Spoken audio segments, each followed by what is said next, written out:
oportunidade de conversar com tantos companheiros e companheiras, ficar mais tempo, mas nós não somos donos da nossa agenda, né? Aparecem emergências. Essa é uma emergência que apareceu. Eu tenho que fazer uma reunião, que eu estou viajando para São Paulo e vou ficar fora de Brasília até dia 7. Nós temos um longo caminho para chegar em outubro do ano que vem. Eu acho que nós devíamos nos debruçar mais em 3 tarefas. A primeira delas é o reconectar os bairros, os movimentos sociais, populares, mais do que os movimentos organizados, reconectar com o povo trabalhador que está desempregado, que está vivendo a pandemia. É uma autorreforma no próprio partido. Primeiro, acho que se nós pensarmos que nós vamos governar o Brasil de novo, depois do Bolsonaro, que é quase uma reconstrução do próprio governo e do país, que não teremos maioria na Câmara e no Senado. Seguramente, isso exige um partido político, certo?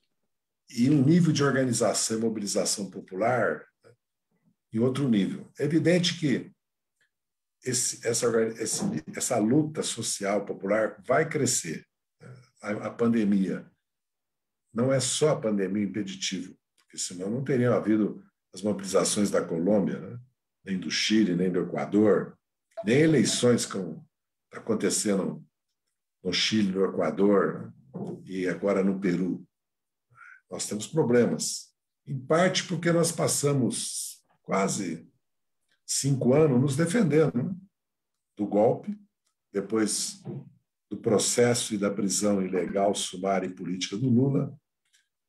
Nós passamos da guerra que foi feita contra nós, a Lava Jato, toda a ação da própria mídia contra nós. E nós pagamos um preço também pelas derrotas, né? Reforma da Previdência, trabalhista, terceirização, derrota eleitoral em 16, em 18, apesar que 18, ao ter 32 milhões de votos no primeiro turno, ficou evidente que nós temos um bloco político-social, que há um fio na história, né? Porque se vocês lembrarem, o Brizola, o Covas e o Lula fizeram 44%, tem microfone aberto aí, fizeram 44%. E o Haddad, o Ciro e o Boulos repetem. Então, nós temos que partir do fato histórico que nós governamos o Brasil 4 vezes, governamos centenas de cidades, governamos estados, né? E que somos, né, uma força política alternativa de governo e que há um bloco político-social para sustentar. Se formou uma consciência na classe trabalhadora brasileira ao longo de 70 anos que plasmou, de certa maneira, se consolidou na Constituição de 88. Porque, se vocês observarem, não é pouca coisa a Constituição de 88. Lógico que ela tem uma série de decisões, por isso mesmo nós assinamos, nós votamos não, que nós não concordávamos. Mas ela trouxe, primeiro, direitos políticos como nunca para a classe trabalhadora, que é o voto do analfabeto, porque a mulher só votou em 46, conseguiu em 34, mas com autorização do marido. Naquela época, evidentemente, que 90% dos maridos não deram autorização para a mulher votar. Agora, quando chegou em 46, ela adquiriu o voto.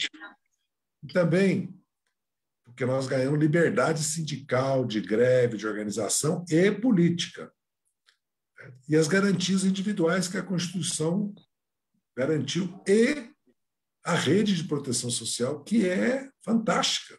Porque só de ter o 13º, salário mínimo, a previdência, educação pública gratuita, com material escolar, didático e transporte, as universidades, o Instituto de Pesquisa, o SUS, né? Todos os programas de saúde que o país desenvolveu, toda a rede e a estrutura de saúde, de ter o benefício de prestação continuada, de ter o Bolsa Família depois, de ter seguro-desemprego, fundo de garantia.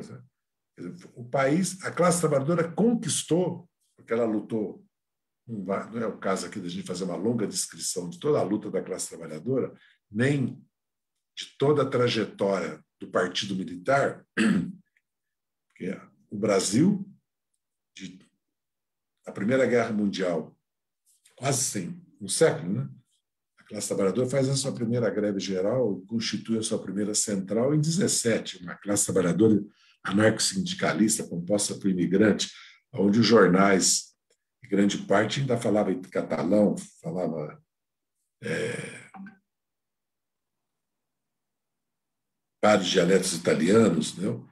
Depois ela vai se constituindo, mas ela passa por duas ditaduras longas, né? O Estado Novo, que é de 37 a 45, o governo Dutra, que foi ultra repressivo para a classe trabalhadora, um governo pró-americano, reacionário, conservador, católico, e de 64 a 85. Agora, foi a classe trabalhadora que votou no PTB de 46 a 64, que era um partido que defendia os interesses da classe trabalhadora. Foi a classe trabalhadora que votou na frente do MDB, que deu ao MDB em 74 uma vitória que ninguém esperava, e depois deu uma vitória, maioria na Câmara e no Senado, para o MDB. E passou a votar no PT em 89. E ela sempre lutou na década de 70, na década de 80. É só lembrar as lutas da caristia, as grandes greves operárias da década de 70, a campanha da direta, a luta da Constituinte, a oposição ao governo Fernando Henrique. E nos deu 4 governos. Então, primeiro que nós temos que ter essa visão histórica, que nós temos um projeto para o país de desenvolvimento autônomo, soberano, democrático e radicalmente distribuidor de renda. Ou seja, que quer dar à classe trabalhadora uma participação na renda nacional que ela não tem, porque o Brasil, 1% tem quase 1/3 da renda e 10% é a metade. E a classe trabalhadora participa da renda pelo salário ou pelos serviços públicos universais, pelo acesso, inclusive, por exemplo, à cultura e à saúde, ao lazer, né? E à saúde, à educação, ao saneamento, ao transporte subsidiado, né? Ao asfalto. E a casa própria quando acontece planos como Minha Casa Minha Vida. Sem isso, a classe trabalhadora ela só participa da renda nacional com salário, a metade está desempregada e na formalidade. A pobreza atinge uma parte importante da classe trabalhadora. Então, a realidade é que o Lula, pelo legado, pela liderança, pelo PT, pela base social eleitoral que nós temos, pela força dos demais partidos que conosco compõem, vamos falar assim, generosamente, a centro-esquerda, são alternativa de governo ao governo Bolsonaro e à direita liberal, porque há uma outra oposição ao Bolsonaro. Nós temos que saber disso. Radicalizada, menos na questão do projeto econômico neoliberal tardio, já abandonado no mundo todo e já fracassou, porque as rebeliões e revoltas em toda a América do Sul e as vitórias eleitorais, e agora a segunda onda de vitórias eleitorais, que já houve a primeira, né? Inclusive nós fizemos parte, mostram que é um projeto fracassado e não aceito pela maioria dos povos, inclusive aqui da América Latina. Lembrando que o México e a Argentina estão sendo governados por governos progressistas. E a Bolívia fez uma revolução, né? Houve um golpe que a PM, é bom lembrar, deu, o Exército exigiu renúncia, o projeto de estabilização, como houve aqui, a nossa presidente Dilma, o processo que houve conosco aqui no Brasil, mas lá foi derrotado com uma revolta popular que se expressou numa maioria na Câmara e no Senado e na eleição do presidente da República, do MAS. Esse cenário internacional é importante a gente analisar, porque o nosso Lindbergh, que eu quero agradecer a ele essa oportunidade, esse convite, ele falou do Biden. Veja bem, o capitalismo adquire várias formas. Já foi nazifascista, mas se dividiu. Já foi colonialista, mas veio a descolonização. Já foi escravagista, né? Escravocrata. Né? E depois a Inglaterra foi a vanguarda. Ela criou a escravidão, depois foi a vanguarda do combate à escravidão. Porque o capitalismo se reestrutura, se renova. Inclusive, os avanços tecnológicos fazem parte disso. Né? Vamos lembrar que o vapor, a máquina a vapor, a ferrovia, mudou o Brasil. Vocês façam, como eu vim de uma região muito forte de ferrovia, que é o sul de Minas, aí, só subir aí em Resende, saia da Mantiqueira, cai lá em Passa Quatro ou cai em Cruzeiro, né? Ali é a tríplice fronteira, né? São Paulo, Minas e Rio, com agulhas negras, inclusive. Veja bem, quando chegou o telégrafo, a ferrovia, os portos, os bancos no Brasil, que os ingleses trouxeram, o Brasil mudou, criou as bases para a industrialização da Primeira Guerra Mundial, da imigração e do acúmulo de capital através do café, que era uma riqueza sempre explorada pelos países imperialistas centrais. Eu estou dizendo isso para dizer que o capitalismo vai se reestruturar, já começou a se reestruturar. Esse é um debate a ser feito, muitos não concordam comigo, mas o que o capitalismo fez depois da Segunda Guerra Mundial? Vamos lembrar o que foi o mundo no século XX. Primeira Guerra Mundial, a devastação que foi na Europa, o morticínio que foi, o massacre de uma geração, as guerras coloniais, né? Vamos lembrar, de domínio, o crack e a depressão. A depressão foi também devastadora para as classes trabalhadoras de todo mundo. E a Segunda Guerra Mundial, que custou mais de 100 milhões de mortos. A Europa foi destruída, a Rússia, a Grã-Bretanha, os Balcãs, todos os países, o norte da África todo, a Ásia, todo o Japão, Coreia, toda a Indochina, grande parte da Índia, toda a China. Foi a devastação do mundo capitalista. O que o capitalismo fez? Veio Bretton Woods. Vamos controlar o câmbio para evitar a guerra comercial, vamos controlar o comércio. Veio o FMI, veio depois a OMC, mas começou já uma série de acordos. Veio Basileia para separar os bancos de investimento dos bancos comerciais, veio a ONU, e veio o BIRD e vieram os ex-banks para financiar a exportação de capital, serviço e tecnologia dos países centrais, dos países da América Latina, da África e da Ásia. E o capitalismo sobreviveu nos 30 anos gloriosos da social-democracia, também pela luta da classe trabalhadora, pela Revolução Bolchevique e socialista, e depois pela União Soviética e o chamado campo socialista. O que está acontecendo agora com a ascensão da China, com a crise da globalização apoiada no capital financeiro, concentração nunca vista de riqueza e de renda, nunca vista, e um subconsumo, porque houve quase uma destruição da classe trabalhadora, inclusive nos Estados Unidos. Um dos objetivos do Biden é recriar uma classe média trabalhadora. Então está havendo uma reestruturação no capitalismo que começou com o Biden e vai avançar. Vai avançar. O Brasil é uma potência. Nós somos uma potência. Primeiro, pelo território, pela população, pela riqueza e pelo desenvolvimento industrial que nós temos, tecnológico, porque somos soberanos em energia e alimentação e cientificamente, porque temos 200 milhões de sul-americanos para se integrar com o Brasil. Então, você está falando de 400 milhões. Porque temos riquezas, né? O problema do Brasil é a concentração de renda, riqueza e patrimônio, que impede o crescimento do país. O resto é consequência, dívida pública, déficit público, tudo isso é consequência. A pobreza, a desigualdade, tudo consequência, o que exige de nós uma revolução social no Brasil. Tributária, bancária, fiscal. Nós temos que desconcentrar a renda, a riqueza e a propriedade se nós queremos que o país se desenvolva. Mas o Brasil... Você veja, o governo do Lula, com todas as limitações, que nunca teve maioria no Congresso, poder econômico, grande mídia, né? Ele fez uma política externa, a integração sul-americana, que o Brasil já estava exportando capital, tecnologia e serviços. Era o Brasil que estava construindo rodovias, ferrovias, né? Aeroportos, portos, termoelétricas, hidroelétricas, estaleiros, siderúrgicas, refinarias, saneamento, habitação, na maioria dos países da América Latina. E o pré-sal nos dava uma renda do petróleo para fazer uma revolução científica e tecnológica no Brasil, criar, né, as bases para o país dar um salto, que o Brasil está atrasado do ponto de vista científico e tecnológico. Já teve a automação, já teve a robótica, nós temos a inteligência artificial, e o Brasil tem um sistema educacional que não atende às necessidades de desenvolvimento do país e nem cultural do nosso povo. Esse é o desafio nosso. Agora, para isso, nós precisamos ter um partido em outro nível. e nós temos que voltar. Primeiro, nós temos que dominar isso aqui, as redes, que nós estamos apanhando. Desde 2008, as redes são básicas, fundamental, desde a eleição do Obama. Passou o Brexit, passou o Trump, e nós apanhamos 16, apanhamos 18. Agora nós começamos a dominar isso. E a segunda questão é o bairro, porque hoje ninguém vive no Brasil e no estado do Rio. As pessoas vivem numa cidade e num bairro.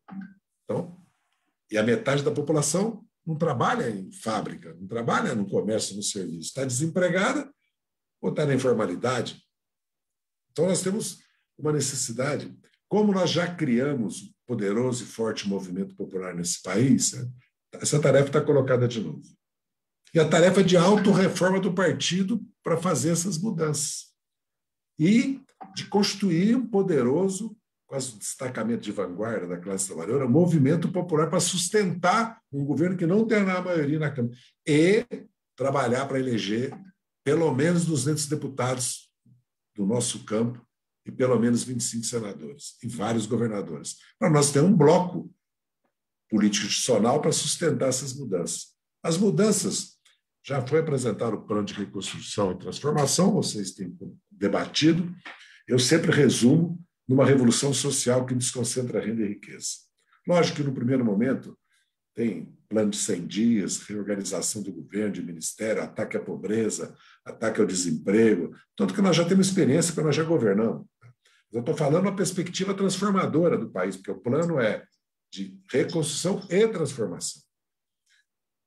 O importante agora é nós crescermos e nos fortalecermos na solidariedade na pandemia, na luta pela vacina, pelo auxílio emergencial, na disputa política do Fora Bolsonaro, na luta política, voltar às ruas com todos os cuidados. Nós temos que voltar às ruas, não dá mais. Bolsonaro foi a Maceió, foi a Campo Grande e tinha gente na rua. Mesmo agora que ele fez no Rio, muitos desceram espontaneamente para as ruas. Lógico que nós já fizemos panelaço, buzinaço, carreatas, colocação de faixa, projeção em edifício, criatividade e disposição de luta cada vez cresce mais. E nós sabemos também que o Bolsonaro se encontra numa situação que dificilmente ele vencerá no segundo turno. Porque, como eu falava, e mudei depois o rumo, há uma oposição liberal de direita, que o PSDB, o MDB, poderiam representar. Pelo jeito, estão implodidos, em crise. A eleição do Arthur Lira já indicou isso, e agora nós estamos vendo a crise no PS. Vocês mesmos viram aí a filiação de Eduardo Paes e do Rodrigo Maia, o problema do Rodrigo Garcia em São Paulo, o debraque do Dória em São Paulo, porque o PSDB é um partido paulista hoje, o MDB é um partido regional, grande parte não caminhará com uma candidatura, caminhará a candidatura do Lula. E o DEM está vivendo essa crise e não tem... Mas eleitorado existe, não nos iludamos com isso. Porque se você... Vamos pegar a Rede Globo ou qualquer jornal hoje. São grande parte das corporações empresariais, das grandes corporações hoje, tem um programa antirracista, tem um programa, né, de igualdade da mulher e do homem, tem um programa ambiental, certo? São contra o autoritarismo, defendem o sistema de saúde público na educação pública, e a Globo já começa. Se vocês observarem, eles estão conformando um programa liberal ao mesmo tempo, mas que é antibolsonarista. Então, haverá uma outra oposição, e há no país uma outra oposição que não somos nós. Talvez represente 20%, 30% do país. Né? Porque o PSDB ganhou 2 eleições no primeiro turno fazendo aquilo. Se nós fizermos um bloco que foi crescendo desde de 89 até 18 e governou com eles tinham um bloco também, que elegeu o Fernando Henrique 2 vezes, e eles tiveram de 35% a 40% de voto com o Serra, com o Alckmin, com o Serra e com o Aécio. E o Aécio quase ganhou no segundo turno. Ao contrário do Alckmin, que perdeu o voto no segundo turno, e ao contrário do Serra, que foi derrotado no segundo turno, de certa maneira, não tão difícil pela Dilma, pela nossa presidente, em 10. Eu estou dizendo isso porque essa é uma eleição que está começando a evidenciar, polarizada entre o bolsonarismo e nós, O Nordeste é a nossa reserva estratégica, sempre foi, social, eleitoral e institucional, porque nós temos 4 governos e do Amapá à Bahia, os governos são antibolsonaristas. Governo do PDT, governo do PCdoB, governo do PSB, do MDB e depois do PSD, né? Mas governos que formaram o consórcio e compõem. E aí daí saiu 60% dos votos que levaram a Haddad ao segundo turno. E a situação no Sudeste já virou a favor do Lula, e na Amazônia e no Pará também. E nós temos um Sul para disputar. Então, acho que nós temos que, agora, nos dedicar a essas 2 grandes tarefas: a luta contra o negacionismo, a solidariedade, a luta pela vacina e auxílio emergencial, a reorganização do partido, a nossa reimplantação e desenvolvimento da luta sindical, popular, agrária, da floresta, né? Essa luta, inclusive ambiental, e também construir política de alianças entre nós, PSB, PSOL, PCdoB e PT, certo? Os setores que estão se desgarrando da centro-direita, regionais, lideranças regionais, parlamentares, prefeitos, né? E pensar um programa que, além de resgatar o nosso legado, enfrente o Brasil no mundo do século XXI. Porque nós não podemos fazer o mesmo programa de crescimento que nós fizemos em 2002, 2003. É outro. A situação do Brasil é outra. Nós não podemos reproduzir, certo? Sem levar em consideração, porque está havendo no capitalismo uma revolução energética e climática ambiental. O capitalismo vai fazê-la. O capitalismo já começa a financiar a substituição, né, do petróleo por... Está aí o carro elétrico, está aí a energia solar, né, e energia eólica, está aí o hidrogênio. Se olhar o plano Biden, o foco é a revolução energética e criar as condições para reorganizar. E hoje mesmo está circulando um vídeo da Hillary Clinton sobre a China, que é ela falando que tem que reconstituir as cadeias de produção. E tem que reconstituir. E para isso ele precisa de coesão social. Daí o programa para criança, o programa para os idosos, o programa de saúde, o programa de educação, com 2 anos gratuito, o auxílio direto para as famílias. Ou seja, é uma desconstrução e desconcentração de renda também, porque ele propõe uma reforma tributária, que no fundo é voltar antes da era Trump, mas é uma reforma tributária. Então, nós vamos ter que pensar um programa que repense as cidades, que repense a agricultura para a agricultura orgânica, para a substituição dos agrotóxicos, né, pela biologia, que repense a matriz energética, que crie as condições para uma revolução no setor industrial de fármacos, né, que retome uma política industrial, que repense o sistema de transporte, as áreas de risco, a concentração de terra na cidade. Nós não podemos continuar crescendo como vimos crescendo. Porque daqui a 5, 10 anos nós vamos ter 5G, a inteligência artificial, o carro elétrico, né, e a substituição das fontes de energia. E se vocês observarem na imprensa econômica, os fundos de investimento já estão financiando startups, estão financiando pesquisas para substituir os agrotóxicos. E é evidente que a questão ambiental está sendo assumida pelas grandes corporações. Para vocês pensarem bem, não há futuro para o próprio capitalismo se continuar o uso da água e da terra como está sendo usado no capitalismo hoje. Então, vai haver também uma mudança interna. E nós temos que aproveitar para fazer uma crítica ao capitalismo, ao consumismo, ao individualismo, além da ideologia da violência, do ódio, do fundamentalista religioso do Bolsonaro. Nós somos um partido socialista. Então, já falei demais, já abusei da paciência de vocês. Vocês têm experiência, nós temos experiência de eleição. Se tem um partido que sabe fazer eleição, somos nós. Né? Porque desde 82 nós estamos nisso. Né? Nós sabemos que precisamos construir palanques para derrotar o bolsonarismo, em primeiro lugar. E segundo, para nós termos uma bancada, como eu disse, expressiva de deputados e senadores. Em terceiro, para nós termos já na campanha eleitoral, ia acumulando com o movimento social, com o movimento popular, com a força popular. Porque toda a experiência está mostrando o que faltou para impedir o impeachment. Impeachment não, que foi um golpe, né, da nossa presidente Dilma, e a prisão, o processo e a prisão, que agora anulado, sob suspeição, portanto, totalmente político, sumário e de exceção contra o nosso presidente. Povo. Mas o povo não nos faltou na eleição para o Haddad. Então, nós temos que discutir isso, analisar isso, nos debruçar sobre isso. Porque nós somos, em definitiva, um partido político que tem que tirar consequência das derrotas. O partido político tira consequência das derrotas e faz mudanças. E nós temos que tirar consequência das mudanças que aconteceram no capitalismo mundial e brasileiro e do cenário que está surgindo. Para nós, temos uma estratégia política, né? E temos sempre em mente, como diz o nosso companheiro Vladimir Palmeira, que a classe trabalhadora não é revolucionária. Se ela fosse, não tinha capitalismo.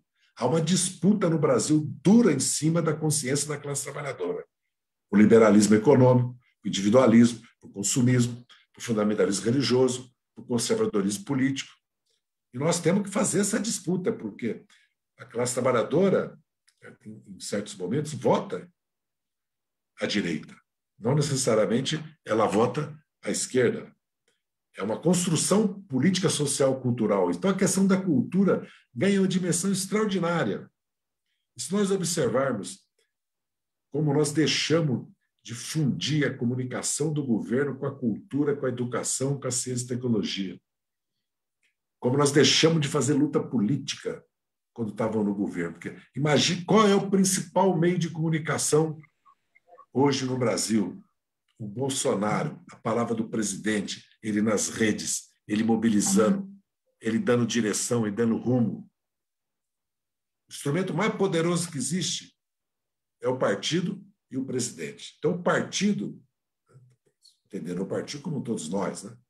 É uma coisa etérea, muito concreta, homens e mulheres, né? Que lutam há 30, 40, 50 anos, 60, como é o meu caso, né? Para construir um Brasil socialista. Basicamente, companheiros e companheiras, essa é a minha mensagem otimista, viu? Mensagem de luta e combate sempre, viu? Nós estamos aqui, já mostramos do que somos capazes. Nosso povo, a maior riqueza do Brasil é o seu povo e a sua cultura. E ele já deu demonstração, já nos deu mais do que nós merecemos. 4 mandatos para governar o Brasil. Olha como é que o povo foi generoso conosco. E muitas vezes nós não tivemos a altura dele.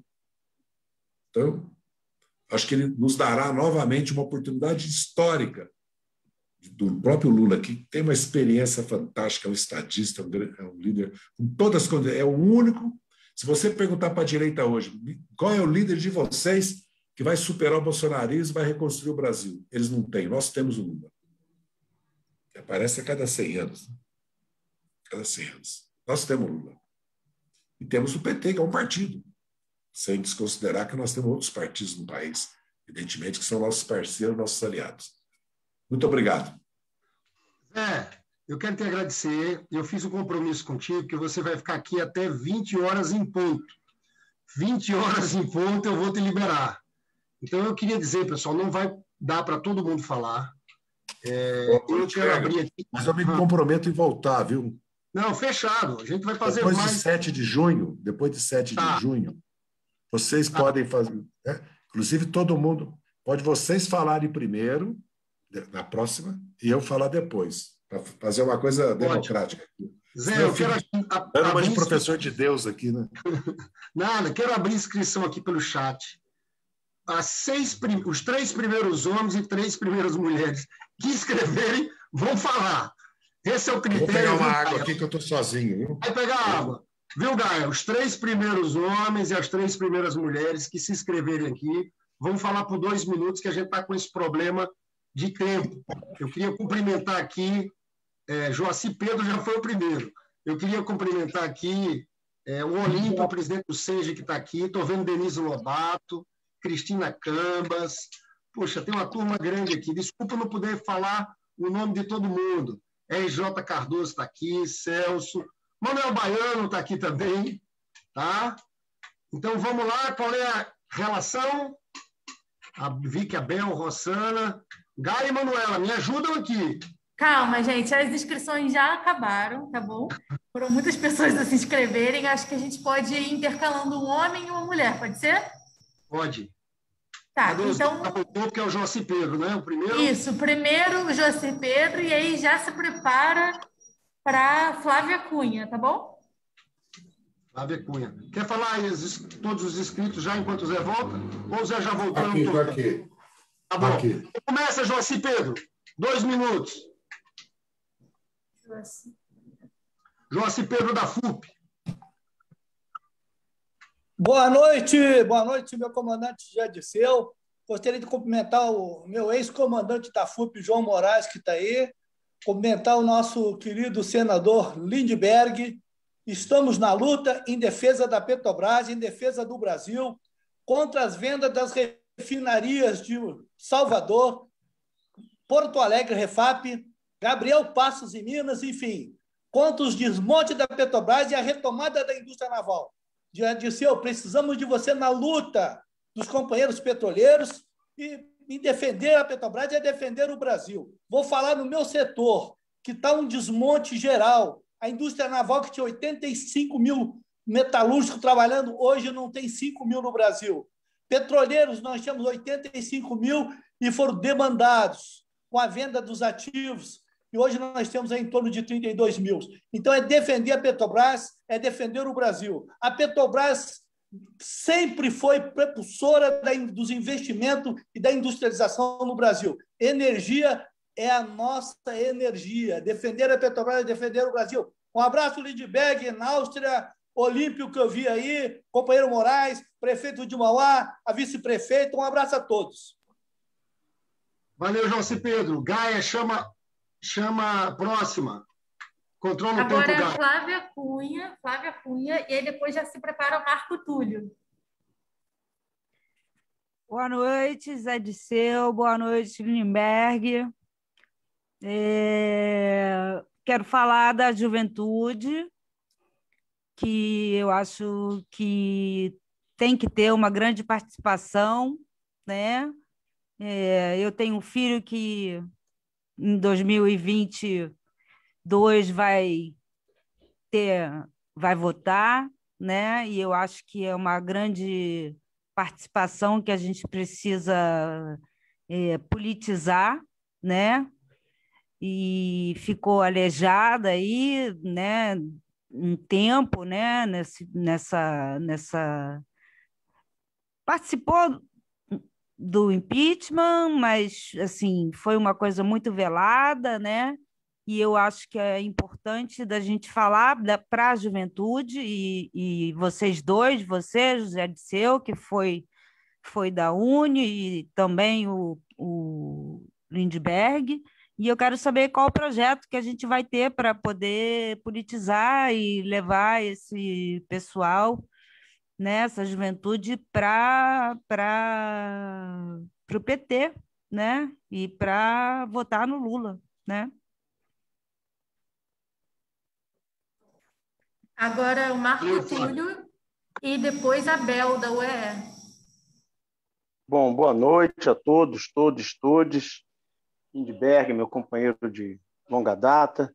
Não podia deixar de participar e pedir a palavra para dialogar com o Zé Dirceu, né? Primeiro, ouvir as suas reflexões e, segundo, colocar algumas questões também para análise de todos e todas e todos. Em primeiro lugar, eu gostei muito de ouvir o Zé Dirceu colocar a discussão de que é necessário que a gente retome, com todos os protocolos, com todos os critérios, né, de preocupação com a vida humana diferente do Bolsonaro e seus apoiadores, as ruas. Nós não podemos permitir que os fascistas se sobreponham à luta dos movimentos sociais, dos sindicatos, das centrais, dos partidos de esquerda nas ruas. E essa polêmica ainda existe no interior das esquerdas, do nosso partido e do conjunto das esquerdas. Nós precisamos retomar as lutas, retomar a mobilização, né? O quadro é muito difícil. eu não consigo, né, por mais que eu faça o debate político, eu não consigo compreender como Bolsonaro ainda consegue, né, a sustentação política de um segmento expressivo da população. Expressivo da população. Quando ele vai às ruas, quando ele faz os apelos, né, é algo que a gente realmente precisa analisar. Que nós erramos quando fomos governo, né, mas que outras lideranças de direita não conseguiram o que Bolsonaro vem conseguindo ainda. Né? Para mim, o melhor exemplo é Collor, né, que nós o derrubamos. Essa história aí, Lindbergh tem muito mais detalhes do que eu.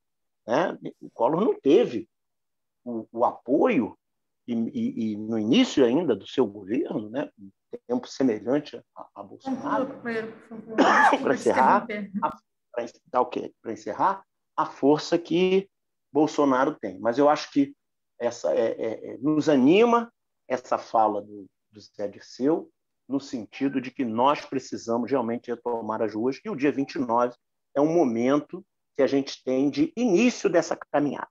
Muito obrigado, boa noite a todos e todas. Só pedir para todo mundo ser bem sucinto, porque o tempo do nosso comandante é curto, para todo mundo conseguir falar, tá bom? Agora é a Bel, e depois já se prepara o Walter Veríssimo. A Bel é a presidente da União Estadual dos Estudantes do Rio de Janeiro, pessoal. Boa noite, gente. Boa noite a todos e todas. Como o Lindbergh falou, eu estou presidenta da União Estadual dos Estudantes aqui do Rio de Janeiro, e meu recado é no sentido de falar que a juventude está na rua, a gente vai voltar às ruas num grande tsunami da educação no dia 29, porque a gente entende a necessidade, nesse momento, de mostrar à população o que o governo Bolsonaro tem feito com as nossas universidades e com o nosso futuro. E aí, nisso, a gente também já tem se preparado para 2022, a gente sabe que conversar com o estudante desde agora é necessário para fazer com que o estudante entenda que quem mais fez pela educação no nosso país foi feito nos governos do Lula.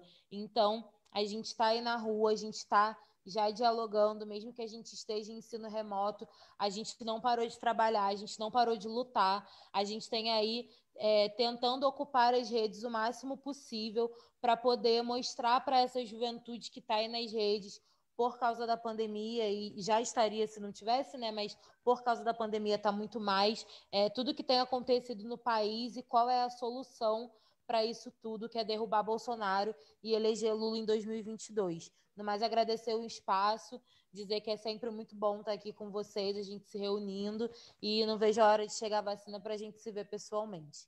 E é isso, obrigada. Obrigada, Bel. Agora a companheira Walter Veríssimo, e para fechar, a companheira Rossana Lourenço já se prepara, tá bom? Boa noite a todos e a todas. É uma satisfação enorme estar aqui com o nosso guerreiro do povo brasileiro, Zé Dirceu. E uma satisfação vê-lo novamente aqui. E Zé Dirceu, você esteve aqui em Campo Grande, no encontro, antes de você ir preso novamente. Mas você deu uma aula que as pessoas saíram maravilhadas, tá? É bom lembrar esse ponto, porque você nunca deixou de acreditar no povo brasileiro. E outro estar com o nosso querido guerreiro, a nossa referência, Lindbergh Farias, é um companheiro que nos estimula sempre a não sair da luta, está sempre entrincheirado. O mais é acreditar no povo, organizar o povo. Se nós erramos nos governos do PT, o que a gente errou já serve de lição para a gente não errar mais. A gente pode errar de outras formas, mas no que a gente fez antes, não. Nós não podemos acreditar na burguesia. A gente tem que estar sempre com o pé enfiado lá no meio onde está o povo, com a nossa voz, estimulando sempre a luta popular. Um abraço, obrigado por essa oportunidade. Valeu, Walter. Agora a companheira Rossana Lourenço. Olá, boa noite. É um prazer sempre ouvir grande comandante Zé Dirceu, é sempre uma aula, e hoje, especialmente, você me trouxe um alento quando você falou da questão da classe média, porque assim, é um fato no Brasil o empobrecimento da nossa classe média, e é uma tendência mundial que a classe média desapareça. Então, você trouxe uma fala de transformação do capitalismo nos tempos de crise e que pode levar a uma nova classe média surgir, a um renascimento dessa classe média em outros termos. Eu gostaria de ouvir mais sobre isso e gostaria também de ressaltar uma coisa que eu sempre falo, que a gente precisa trazer a classe média para o nosso lado também, né? Porque a classe média também é trabalhadora, ela não tem consciência disso, ela não tem consciência de classe, mas ela é trabalhadora. E foi ela que derrubou a gente no governo Dilma por se sentir para baixo, assim, né? Não contemplada com as políticas públicas do PT, por se sentir pagando a conta, já que os pobres estavam tendo políticas sociais e os ricos nunca deixaram de ganhar dinheiro. Então, eu acho que isso é uma outra questão que a gente tem que ficar atento e estipular estratégias para atrair a classe média para o nosso lado também, aproveitando até esse momento em que a classe média está virando pobre mesmo, né? Então é isso, eu não quero me alongar não para a gente poder ouvir mais o companheiro Zé Dirceu. Obrigada. Comandante Zé, vou passar a palavra para você, mas quero anunciar para as pessoas que depois que o Zé sair, a gente vai continuar até 8h20. Eu quero fazer uma análise do Rio de Janeiro também. Aqui, não sei se você soube, Zé, o Cláudio Castro, que é o atual governador, hoje foi a Brasília e se filiou ao PL numa cerimônia com o presidente da Câmara, Arthur Lira, e com Jair Bolsonaro, né? E aqui nós estamos numa série de tratativas, conversa com o Freixo. Eu quero passar os informes para vocês aqui. Então, o Zé Dirceu está com a palavra, e depois do Zé a gente continua por mais 20 minutos. O segredo de reunião como essa é não alongar muito. Vai lá, Zé.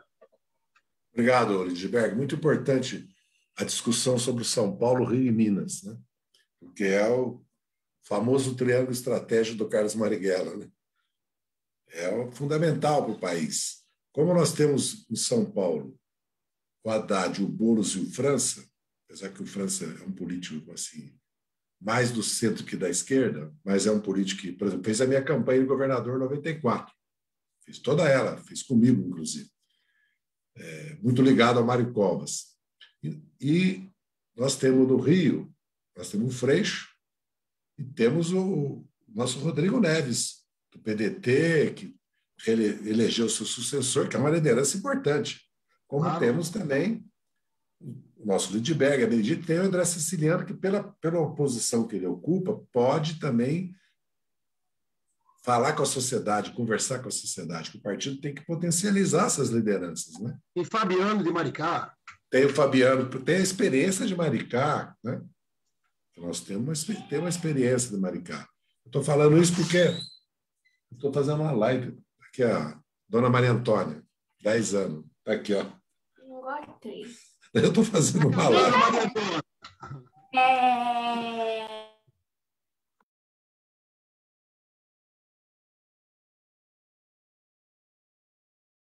Não chama seu amigo nunca mais, é de ser. Tá, tchau. Rapaz, esses rapas de tacho que eu me tirei. Esse avô pai, viu? Porque... Tchau. Deixa eu trabalhar. Viu? Acho muito importante. Minas Gerais é uma situação mais atípica, porque o Calil e o PSD de Minas estão dando sinais que pode apoiar o Lula. Então, nós vamos ter que enfrentar esse problema também. Que em muitos estados há sinais que forças de centro-direita podem apoiar o Lula. Mas nós já temos experiência disso, já sabemos os dois lados da moeda, né, para falar. Quero falar um pouco sobre o problema da Petrobras e dos bancos públicos. O Estado Nacional Brasileiro se caracterizou sempre pelas estatais e pelos bancos públicos. Não é qualquer país da América Latina, quase nenhum tem 50% do crédito na mão de bancos públicos. Não tem. Nós temos o Banco do Brasil, a Caixa Econômica, que não é pouca coisa, o BNB, que não é pouca coisa, e ainda temos, né, o BNDES. Isso é um instrumento poderosíssimo. Por isso que eles querem desconstituir e entregar para o mercado financeiro. Deixa eu só... Diga, mestre. Segundo, as estatais. A Petrobras, foi bem lembrado aqui pelo Joacir, né, nosso companheiro. Eu estava aí na greve, né? Lembro, estava lançando meu livro na Lindbergh. Eu estava em Caxias, em Macaé e Volta Redonda. Eu comecei por Volta Redonda e acompanhei a greve.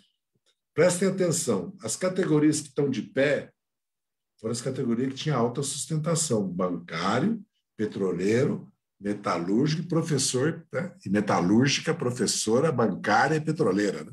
Que sustentaram. O problema do autofinanciamento do partido é uma preocupação nossa no Horizonte também. Nós dependemos do fundo partidário e fundo eleitoral. Feito esse desvio, é fundamental a Eletrobras, a Petrobras, porque são instrumentos que dão para o governo. Porque, veja bem, a independência do Banco Central é pior, é mais grave do que foi aprovado a independência do Banco Central. Lindbergh foi deputado, foi senador, vocês todos e todas acompanham. Você entregou para o Banco Central a política cambial e monetária, portanto, a de crédito e, de certa maneira, certo? A política fiscal do país. E o mandato entra 2 anos no mandato do próximo presidente. Do presidente vai estar a diretoria. Então, essa questão da defesa das estatais não é um problema de defender, certo, as estatais pelas estatais, porque muitos setores podem ser estatais ou não, dependendo do desenvolvimento tecnológico, do momento que o país... Mas, no caso do Brasil, isso é estratégico. Segundo, queria falar sobre a juventude. As nossas chapas de deputados tem que se abrir, primeiro para a juventude, segundo para os negros e para as negras, terceiro para a intelectualidade, cientistas, acadêmicos, e renovar. Porque tem um eleitorado que está crescendo no país, já mostrou na eleição municipal. Essa questão da mulher, essa questão do racismo, essa questão da cultura, isso vai explodir no país, está evidente. Está tudo sendo gestado. Eu falei do monturo esses dias no artigo, que é aquele fogo que fica depois do incêndio, que volta, vai crescendo, depois incendeia. Eu tenho acesso a pesquisas que indicam que o país está prestes a explodir, porque o Brasil não vai... Quando é que o Brasil ficou inerte? Diz para mim. Ficou na ditadura? Não. A ditadura perdeu a eleição já de cara no Rio, em 1965. O povo foi lá e rau. E ela sabia que ia ser derrotada. Acabou com a eleição para presidente, que o Juscelino ia ser eleito. O povo ia dar a resposta: é o Juscelino, nós vamos de Juscelino, não interessa. Depois veio o movimento estudantil, a classe média, falando da classe média, que era a antiditadura do Rio de Janeiro, é o maior exemplo. O que foi a Marcha dos 100 mil? Parte de setores de serviço público, bancário, funcionário, mas a classe média em peso. Houve uma classe média que apoiou, junto com a igreja, com a CNBB, o golpe de 64, a marcha com Deus, pela família, com a liberdade. Mas também, então, são muitas classes médias. E tem essa questão cultural, porque nós temos que aprender uma coisa com os anos que nós governamos. Se nós não fizermos disputa política cultural, se nós não tivermos visão do que é a cultura, nós não vamos constituir, vamos disputar a consciência, a formação da consciência social desses setores. Então, essa questão é muito importante. Falar para a juventude, lógico que nós temos que repensar o programa nosso de educação, porque não voltará mais a educação como era. Até porque vocês sabem, melhor do que eu, que a educação superior brasileira, universitária, 2/3 é privada, particular, e está dominada por 2, 3 fundos internacionais. Então, os métodos pedagógicos, a cultura e a ideologia está sobre a mão deles. Então, nós temos um desafio fantástico. Sem uma revolução científica, portanto, educacional, o Brasil não vai a lugar nenhum. Tem que mudar tudo.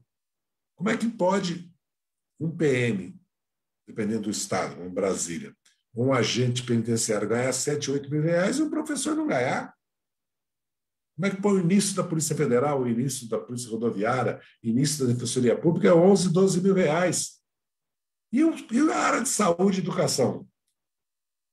Então, pensa bem. E mesma coisa com relação à revolução tecnológica, científica. O Brasil tem um potencial fantástico de jovens hoje fazendo ciência. Tá?